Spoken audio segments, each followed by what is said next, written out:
Ça, c'est la tornade qu'a connue récemment la marque Louis-et-Tu. On reviendra un peu plus tard sur ce qui s'est passé pour cette marque, mais avant, il existe encore des entrepreneurs qui, pour vendre plus, sont prêts à tout, quitte à mentir ou ne pas trop en dire. Il n'y a pas si longtemps, on ne savait pas ce que nous mangions lorsque nous allions dans un restaurant. Nous ne savions pas d'où venaient nos vêtements ni les bijoux que l'on portait. Depuis quelques années, la transparence est mise en avant comme étant un facteur clé de succès pour les entreprises. Avec le lancement de la page Instagram Balance ta Startup, qui a été lancée en décembre dernier, la marque Louis-et-Tu a été au cœur d'un véritable scandale. Sur ce compte Instagram, on y retrouve des témoignages anonymes d'anciens salariés qui parlent d'harcèlement moral et qui contestent totalement la fabrication Made in France de la marque Louis-et-Tu. Pourtant, lorsque l'on va sur le site de la marque, on constate que la transparence et le Made in France sont des valeurs fortes qu'elle prône. Or, d'après les différents témoignages, la majorité des bijoux viendraient d'Asie. Résultat, la marque a perdu plus de 20 000 abonnés sur son compte Instagram,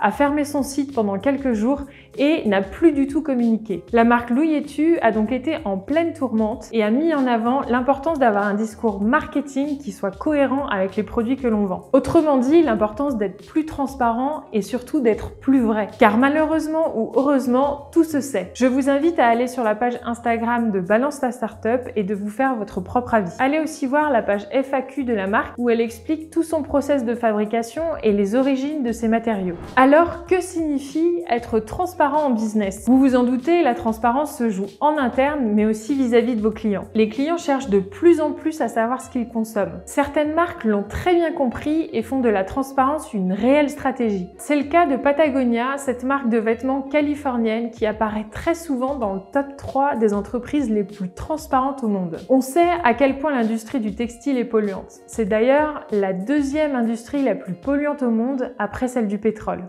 Alors pour répondre aux besoins de ses clients, la marque Patagonia a créé un projet qui s'appelle Footprint Chronicle. Ce projet est une façon proactive de montrer que la fabrication de leurs produits n'a aucun impact environnemental. Si vous allez sur leur site et que vous cliquez sur un vêtement, vous allez pouvoir voir tout l'impact environnemental qu'aura eu ce produit. Vous allez avoir une série de vidéos et articles qui expliquent toute la chaîne d'approvisionnement. On y voit aussi les usines de textile et les usines de couture où ce vêtement a été créé. Tout leur site est réfléchi autour de l'expérience client et ils jouent la carte de la transparence maximale. Avant de poursuivre, si cette vidéo vous plaît, commentez, partagez, likez, ça m'aidera à faire grandir cette chaîne. Commercialement parlant, le changement dans le comportement d'achat est flagrant. Si on s'y arrête un instant, il y a finalement très peu de choses que l'on achète sans regarder les commentaires. Il suffit d'aller sur Amazon et de voir l'importance des avis dans l'acte d'achat. Même pour des produits aussi basiques que des crayons, on a plus de 3000 commentaires qui nous poussent à acheter. Ces commentaires nous influencent et font aussi pencher la balance si on hésite entre deux produits. On y retrouve aussi les questions directement posées à l'entreprise. Sur cette image, un client demande tout simplement s'il y a du soja dans les crayons.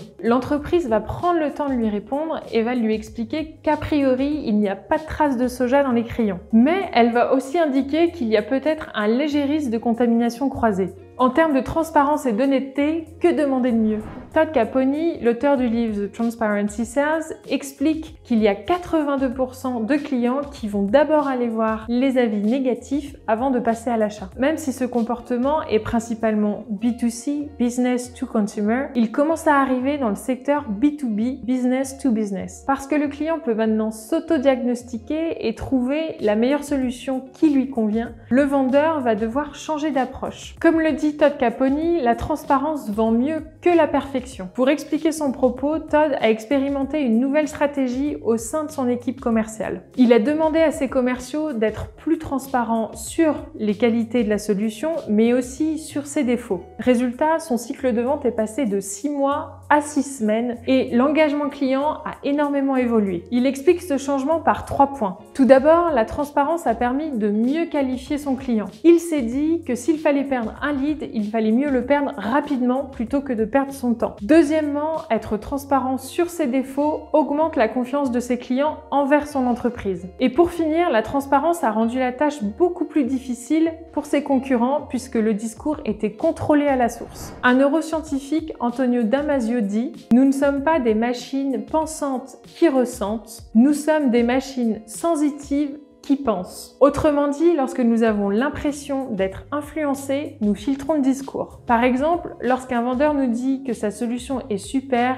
qu'il n'y a aucun problème, notre intuition nous dit souvent le contraire. Conséquence, notre niveau de confiance baisse, nous allons prendre plus de temps pour prendre une décision et finalement, nous n'allons rien acheter. Si on utilise la transparence et que l'on explique à notre client que notre solution a des défauts, mais que nous y travaillons, notre client sera beaucoup plus enclin à prendre une décision rapidement. Il sera davantage prêt à s'engager pleinement puisqu'il aura une vision globale des différents aspects négatifs et positifs.